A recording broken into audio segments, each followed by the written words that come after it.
ચાલો આજે first 11મું chapter Urmila એનું રિવિઝન કરીએ છીએ. ઉર્મિલા કવિ બોટાદકર, જેમનું સાચું ને પૂરું નામ યાદ રાખવાનું એક્ઝામમાં બહુ પૂછાય છે, દામોદર ખુશાલદાસ બોટાદકર.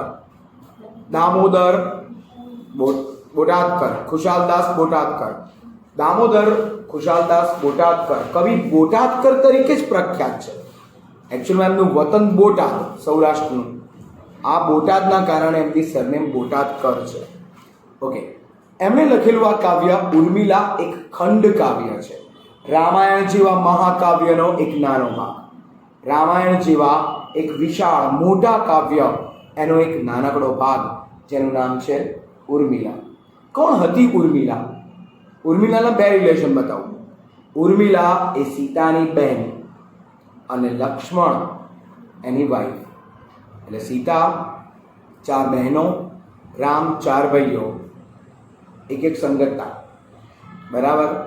એટલે કે ચારેયના મેરેજ રામના સીતા સાથે, લક્ષ્મણના ઉર્મિલા સાથે, ભરત એની નાની બહેન અને એનાથી નાનો શત્રુઘ્ન એની પણ નાની બહેન સાથે. એટલે એ લોકોના આ રીતે મેરેજ થયેલા હતા. ઓકે, હવે તમને ખ્યાલ છે કે રામાયણમાં કૈકેયી, રામના ફાધર દશરથ, 3 વાઈફ હતી એમની.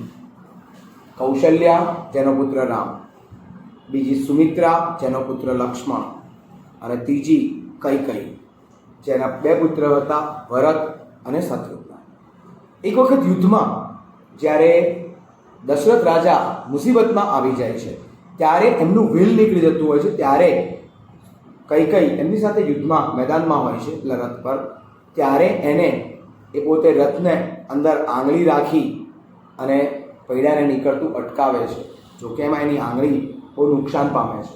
એટલે દશરથ રાજા એને કહે છે કે તું જે માંગ એ વરદાન આપો. ત્યારે એ વરદાન કહે છે કે ઉધાર રહ્યું, જ્યારે મારી ઈચ્છા છે ત્યારે માંગીશ. ત્યારે એ ઈચ્છા ક્યારે પૂરી કરવાની નક્કી થાય છે કે રામ યોગ્ય છે રાજ્ય ચલાવવા માટે. એ પોતે રાજ્ય ચલાવવા માટે યોગ્ય છે એવું નક્કી થાય છે. ત્યારે એનો રાજ્યાભિષેક કરવાનો હોય છે. એ જ ઘડીએ કૈકેયી મંથરા નામની એની દાસી એના કહેવા પ્રમાણે રામને વનવાસ કરાવે છે અને ભરતને રાજગાદી સોંપવાનું વચન માંગે છે. રામ, સીતા બંને જણા વનમાં જવા તૈયાર થઈ જાય છે. પણ મોટા ભાઈ ભાભી એની સેવા કરવા માટે લક્ષ્મણ પણ તૈયાર થાય છે. મોટા ભાઈ ભાભીની સેવા કરવા માટે લક્ષ્મણ પણ પોતે તૈયાર થઈ જાય છે. લક્ષ્મણ કહે છે હું પણ ભાઈ ભાભી સાથે જઈશ, તેમની સેવા કરીશ અને એમની યોગ્ય સેવા કરી એમની સાથે રહીશ. પણ લક્ષ્મણ મેરિડ છે, એટલે હંમેશા માતા પિતાની આજ્ઞા લે એ પછી પત્ની એની પરવાનગી લેવી પડે. અને અહીંયાથી આપણે ચેપ્ટરમાં એન્ટર થઈએ છીએ.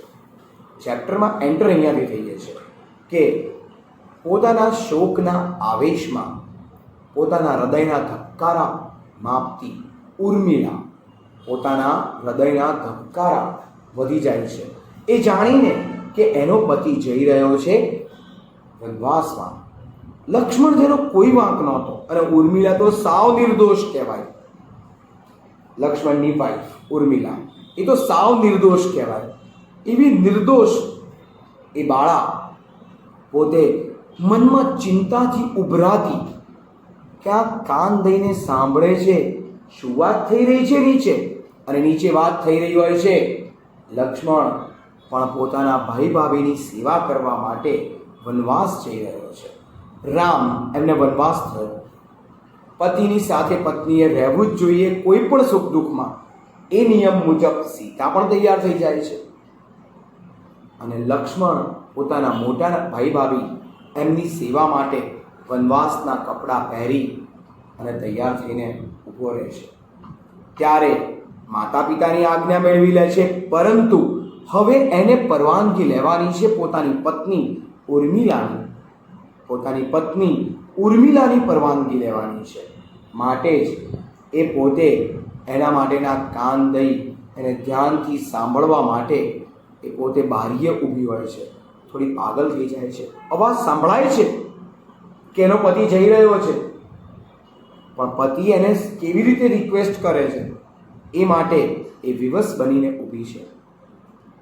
પોતાના પતિ દૂરથી જંગલમાં પહેરવાના વનવાસીના કપડાં અને હાથમાં ધનુષ બાણ લઈ અને લક્ષ્મણ આવતો હોય છે.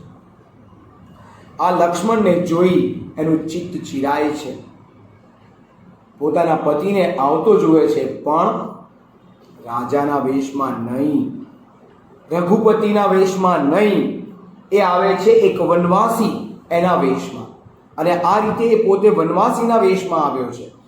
આ જોઈ એનું અંતર ચિરાઈ જાય છે. જાણે એના મસ્તક ઉપર વજ્રનો આઘાત, ઇન્દ્ર ભગવાનનું શસ્ત્ર વજ્ર, એનો ભયંકર આઘાત લાગ્યો છે. સીતા જો વનમાં જતી હોય તો ઉર્મિલા કેમ નહીં?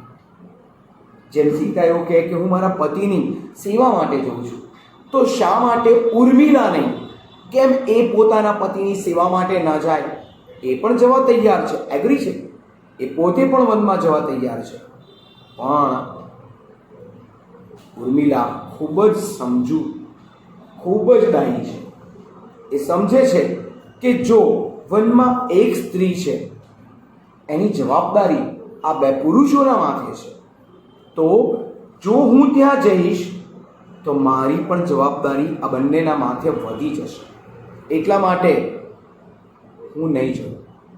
પણ જરૂર નથી કે મહેલમાં સુખેથી રહેવું. મહેલમાં પણ એ પોતે કષ્ટ ભોગવી શકે છે. અને કેવી રીતે કષ્ટ ભોગવે છે? તો મહેલના જ રહેવા છતાં વનવાસના જ કપડાં પહેરે છે. મહેલમાં રહેવા છતાં તદ્દન સાદું ચૂલા પર બનાવેલું ભોજન ખાય છે. મહેલમાં રહેવા છતાં પથારીનો ત્યાગ કરી નીચે વાંસની ચટાઈ ઉપર સૂઈ જાય છે. મહેલમાં રહેવા છતાં એક પણ આભૂષણ એ પહેરતી નથી. કારણ કે આ 14 વર્ષ વનવાસ છે, પતિથી વિયોગ છે. 1-2 દિવસ કે વર્ષનો નથી, એ 14 વર્ષનો વિયોગ છે. આ 14 વર્ષનો વનવાસ ભોગવવા એનો પતિ જંગલના વસ્ત્ર પહેરી અને જઈ રહ્યો છે. અને આવી રીતે ઉર્મિલા એને કહે છે, એની પાસે આવે છે, એની સામે આવે છે, અને સામે આવી એની સંમતિ માંગે છે. કેવી રીતે કહું? તારો તો કોઈ અપરાધ જ નથી, અને છતાં પણ તું સજા ભોગવે છે. ઉર્મિલાનો ક્યાં અપરાધ હતો? સંપૂર્ણ નિરાપરાધ. નથી એના પતિનો અપરાધ, તો એ સજા શેના માટે ભોગવે છે? એટલે પતિ કહે છે, ખરેખર તારો કોઈ અપરાધ નથી, અને તારી આ બલિદાન ભાવના ઉત્તમ છે. પણ હું મારા ભાઈ ભાભીનો બંધુ ધર્મ બજાવવા માટે, એમની રક્ષા માટે, સેવા માટે, એમના પગ દબાવવા માટે હું જઈ રહ્યો છું. ત્યારે ઉર્મિલા કહે છે કે તમને શું એવું લાગે છે કે હું તમને નડતર રૂપ બનીશ, અડચણ રૂપ બનીશ? પણ ખરેખર તો જ્યારે આટલો જવાબ આપવાનો હોય છે ને, એ પહેલાં આમ સાંકળ પકડી લે છે દરવાજાની, નહીંતર એ પડી જાત. એ સ્થિરતા ન જાળવી શકે. શાંત ચિત્તે ઊભી રહે છે અને પોતાના પતિને શાંત ચિત્તે જવાબ આપી રહી છે. પોતાના પતિને એકદમ શાંતિપૂર્વક એ પોતે જવાબ આપે છે. જ્યારે એનો પતિ એની સામે બધી જ વાત કરે છે, ત્યારે એના ચહેરા ઉપર એક પણ દુઃખની રેખા નથી લાવતી. આ બહુ ઉત્તમ સ્ત્રી કહેવાય, બહુ ઉત્તમ સ્ત્રી. એક દુઃખની રેખા એના ચહેરા ઉપર દેખાતી નથી. ગજબ, ખરેખર ગજબ કહેવાય. હું પોતે એવું માનું કે આવી સ્ત્રી એ નારી શક્તિનું એક સ્વરૂપ છે. ત્યારે પોતાના પતિને કહે છે કે જો તમે ધર્મનું કાર્ય સમજી પોતાના ભાઈ સાથે જઈ રહ્યા છો, તો હું તમારા આ ધર્મ કાર્યને કેવી રીતે અડચણરૂપ બનું? હું પણ તમારી ધર્મની અર્ધાંગિની છું, ધર્મપત્ની છું. તમારો ધર્મ એ મારો ધર્મ છે, માટે હું તમને ખોટો બોજ નહીં આપું.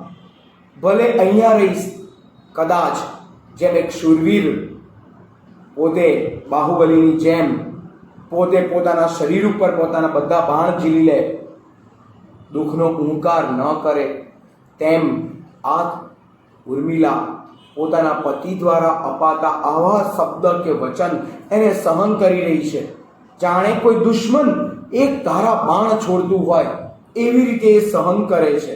અને અંતે જ્યારે એકદમ સરસ અવાજમાં, જાણે એક મોટા વિશાળકાય ઘંટ એના અવાજમાં એનું મોઢું ખુલે છે અને એટલા સરસ શબ્દ બોલે છે, ત્યારે લક્ષ્મણને થઈ જાય છે અંતરથી કે ના, ધન્ય ધન્ય દેવી તું અનેરી કોઈ, ધન્ય ધન્ય દેવી તું અનેરી કોઈ, એટલે કે તું કોઈક એવી અનોખી સ્ત્રી છું, ખરેખર તારી વાત થઈ શકે એમ નથી. બીજા બધા જ સંસારના સેવકો કરતા તું અલગ છું. તારી એટલી ધીરજ છે કે કર્તવ્ય પાલનની ફરજ તારામાં એટલી બધી ભરેલી છે કે તું દરેક ફરજને પોતાની સમજે છે અને પોતાના માટે નહીં, પોતાના પતિ માટે પણ આટલું તું સમજી શકે છે. મને તો એવું હતું તને સમજાવવી બહુ અઘરી પડશે, કારણ કે તું તરત જ કહીશ જો રામની સાથે સીતા જાય છે તો હું તમારી સાથે કેમ નહીં, તરત તું દાખલો લેવા ઊભી થઈશ. પણ ના, તે એવું નથી કર્યું, તે એવું નથી કર્યું. તે તારી ખરેખર ધીરજ, શાંતિ અંદર સાચવી છે, તારી અંદર રહેલા ઉત્સાહને તે દબાવી રાખ્યો છે. તું ખરેખર એક ધીરજવાન શૂરવીર વિરાંગના છું, બહાદુર સ્ત્રી છું.